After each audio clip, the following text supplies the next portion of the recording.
नमस्कार किसान साथियों, कैसे हैं आप। उम्मीद करता हूं बहुत ही बढ़िया होंगे। किसान साथियों, आज की वीडियो में हम बात करेंगे सरसों की बुवाई के बारे में। आपको सरसों की बुवाई किस प्रकार से करनी चाहिए जिससे आपको ज़्यादा से ज़्यादा उत्पादन और मुनाफा मिल सके। सूखे में बुवाई करनी चाहिए या फिर पलेवा करके कौन सा खाद उर्वरक डालना चाहिए, इस बारे में किसान साथियों आपको पूरी जानकारी वीडियो में अच्छी तरीके से बताएंगे। वीडियो के साथ एंड तक बने रहिएगा। और अगर आपने अभी तक हमारे चैनल को सब्सक्राइब नहीं किया हुआ है तो जल्दी से चैनल को सब्सक्राइब कर लीजिए, वीडियो को लाइक कर दीजिए और ज़्यादा से ज़्यादा हमारे सभी किसान साथियों के साथ शेयर भी करिएगा। किसान साथियों, सबसे पहले बीज की बात करें। चाहे आप कोई सी वैरायटी ले रहे हों, कोई सी वैरायटी का चयन किया हो आपने, चाहे आप सूखे में बुवाई करें या पलेवा करके, बीज की मात्रा आपको एक समान लगेगी।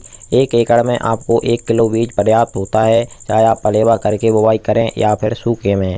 खाद और उर्वरक की बात करें तो किसान साथियों आपको नाइट्रोजन, फास्फोरस और पोटास NPK वाला कॉम्बिनेशन आप ले सकते हैं और प्लस इसमें सल्फर भी ऐड करना पड़ेगा आपको।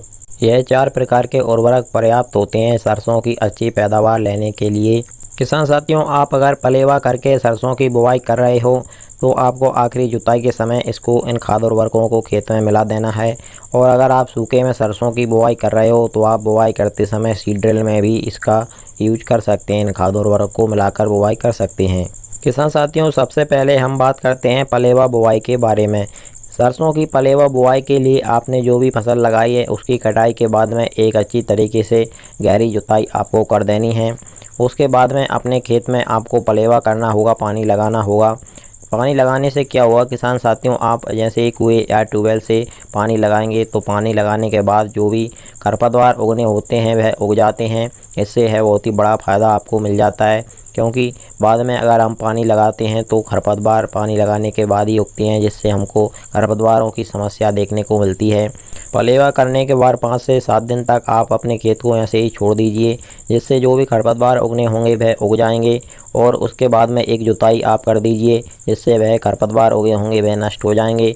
और उसके बाद में आखिरी जुताई करने के बाद में खाद उर्वरक डालने के बाद में आपको सीड ड्रिल से सरसों की बुवाई कर देनी है। सरसों की बुवाई करते समय एक बात का और ध्यान रखना बहुत ही ज़रूरी होता है, खेत में पर्याप्त नमी होना बहुत ही ज़रूरी है। अगर खेत में पर्याप्त नमी नहीं होगी तो आपके पूरे बीज सही से अंकुरित नहीं हो पाएंगे, इसलिए खेत में नमी होना बहुत ही ज़रूरी होता है। और सीड ड्रिल से बुवाई के लिए आपको 1 किलो 1 एकड़ के लिए सरसों की बीज की मात्रा काफ़ी होती है। और बीज की गहराई आप ज़्यादा ना रखें, करीबन 4 से 5 सेंटीमीटर ही रखें। और इस तरीके के बाद किसान साथियों हम बात करते हैं हमारे दूसरे तरीके सूखे में बुवाई की। तो सूखे में सरसों की बुवाई के लिए किसान साथियों आपने जो भी खरीफ की फसल लगाई है वह कट जाने के बाद में अच्छी तरीके से 2 बार कल्टीवेटर से अपने खेत की गहरी जुताई कर दीजिए। और आखिरी जुताई के बाद आप अगर अपने खेत में बड़ा या क्यारी बनाना चाहते हैं तो वह बना दीजिए। और उसके बाद में बीज की बुवाई आपको छिड़कावा विधि से करेंगे। सूखे में बुवाई तो बहुत ही बढ़िया रहेगा। छिड़कावा विधि के लिए आपको 1 किलो बीज पर्याप्त होता है 1 एकड़ के लिए। तो आप छिड़कावा विधि से जो भी आपने क्यारियाँ बनाई है उनमें सरसों के बीज छिड़क दीजिए। और जो भी आपने खाद उर्वरक लिया है उसको भी सूखे में ही सरसों के बीज के साथ डाल दीजिए। और छिड़काव करने के बाद में आपको आखिर में पानी लगा देना है, पलेवा कर देना है। और पानी आपको ज़्यादा लेट नहीं लगाना है किसान साथियों, 2 से 3 दिन के अंदर ही आपको जो है पानी लगा देना है।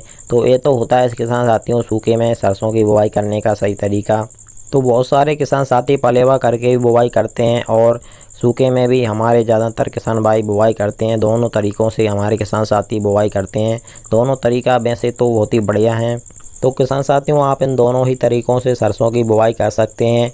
और आगे हम आपको समय समय पर इन दोनों ही तरीक़ों के बारे में जानकारी देते रहेंगे, कौन से तरीके में आपको कब पानी लगाना है, कौन सा उर्वरक खाद उर्वरक आपको डालना है, क्या ध्यान रखने हैं, क्या सावधानी रखनी है। तो समय समय पर हम आपको अपडेट देते रहेंगे। इसके लिए आप हमारे चैनल को सब्सक्राइब करके ज़रूर रखिएगा और वीडियो पसंद आई हो तो वीडियो को लाइक भी कीजिएगा। चलिए फिर मिलते हैं इसी प्रकार की और नई जानकारी के साथ अगली वीडियो में। नमस्कार, धन्यवाद।